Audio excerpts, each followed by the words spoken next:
Okay, so the Vice President, Oil and Gas at Dangote Industries Limited, has accused international oil companies as the IOCs in Nigeria of plotting to cripple its operations.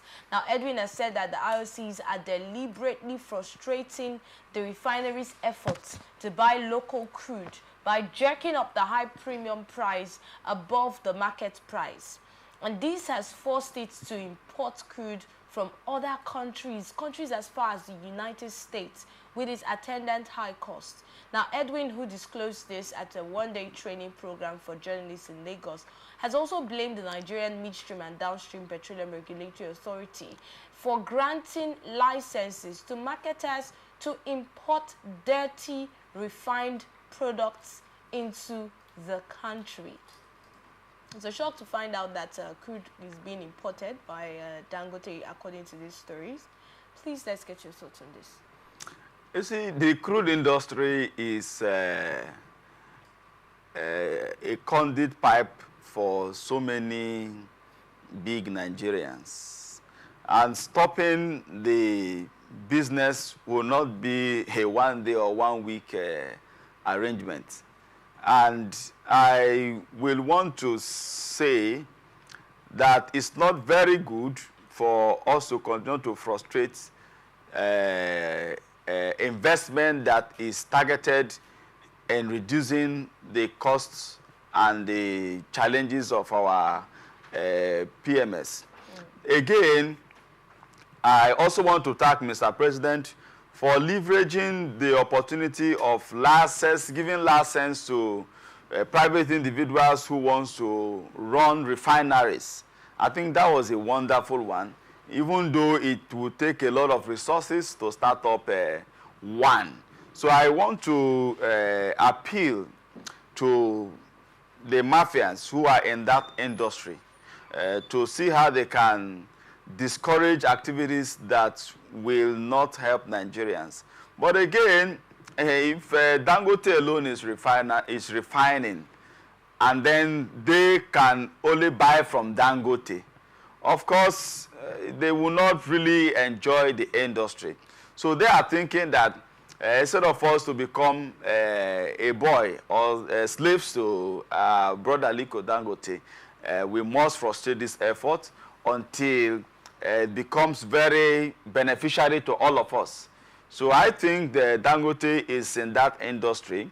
He knows how to play the politics of that industry. But again, in as much as we know that the local refining of our products, especially within the Niger Delta axis, is illegal. That's the illegal refineries that they are doing right now.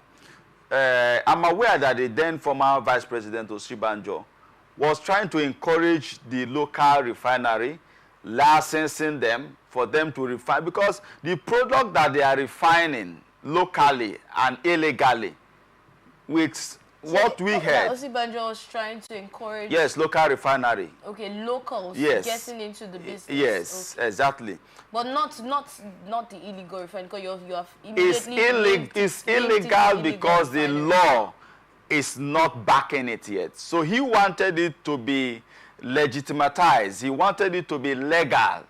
For Nigerians to also invest in, just like Dangote. No, not to that standard. That's locals now, Nigerians. Not that getting one. Involved. We are talking about the ones that is AKA called Fire. Well, let's get back to your thoughts on this. The one that is called Fire. The artisanal refinery. Thank you, the artisanal refinery. That's the one he wanted us to license legally.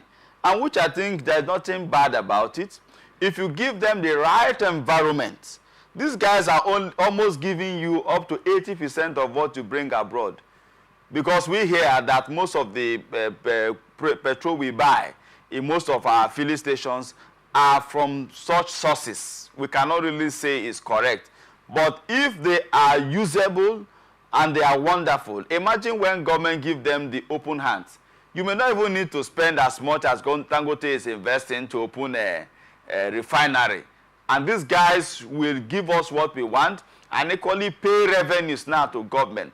So I'm also thinking that the artisan refinery should be okay, because come to think of it, I'm not saying we are not one Nigeria. We are one Nigeria. But where my big brother comes from, Dangote, they don't have crude oil.